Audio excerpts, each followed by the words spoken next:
আচ্ছা, আপনারা সামনে দেখবে একটা গোল চৌবাচ্চার মতো, ওটাও কিন্তু সমাধি। ওনার নাম হচ্ছে দানেশ ফকির, যে সিরাজকে ধরে দিয়েছিল।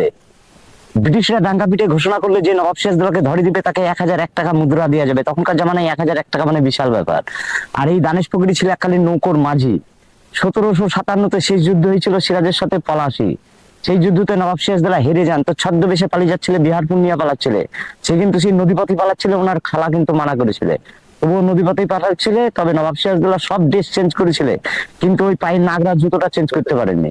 এই নাগরাজ জুতো দেখেই দানেশ ফকির চিনি দেন। ব্রিটিশরা দেখলেন তুমি দেশের নবাবের সাথে গাদ্দারি করলে, কোনোদিন আমাদের সাথেও করতে পারো। তো ব্রিটিশরা কি করলেন, ওনাকে গুলি করে মারে, ওনার স্ত্রী, ওনার ছেলে, ওনার পরিবারকে শেষ করে দেয়, যে গাদ্দার আছে।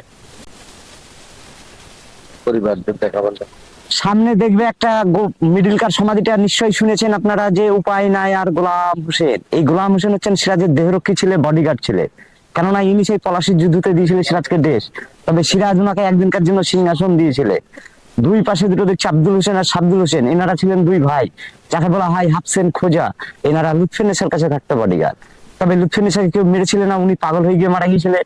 সিরাজকে হত্যা করার পরে উনি পাগল হয়ে গিয়েছিলেন। সিরাজের একটা মেয়ে ছিল, উম্মতি জোহরা বলে নাম ছিল, 5 বছরের মেয়ে, তাকেও মির্জাফরের ছেলে মেরান ছাড়েনি। এই লুৎফুন্নেসার কোল থেকে ছিনিয়ে নিয়ে এই ভাগরতী নদীতে ডুবিয়ে মেরেছিল। তবে লুৎফুন্নেসা বেগম আরো পাগল হয়ে যান। সামনে যে পাঁচিরটা দেখছেন, পাঁচিরের নিচে ওখানে একটা ভিট আছে। এখন বাড়িটা ভেঙে যান, ওটা পরে যাবেন, আগে কথাটা শেষ হয়ে যাক আমার, তখন যাবেন ওখানে গেলে। তো ভিটটা রয়েছে, ভিটটা বাড়িটা ভেঙে যান। তো ব্রিটিশরা কি করেছিল, এই লুৎফুন্নেসা বেগমকে পাগল অবস্থায় ছেড়ে দিয়ে গিয়েছিল। তবে উনি 31 বছর বেঁচে ছিলেন। তবে উনি কি করতে, সকাল সন্ধ্যা সিরাজের কাছে ধূপকাঠি মোমবাতি জ্বালতে।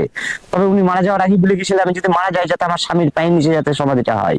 তো নবাব সিরাজদৌলার পায়ের নিচে লুৎফুন্নেসা বেগমের সমাধিটা রয়েছে। আসুন।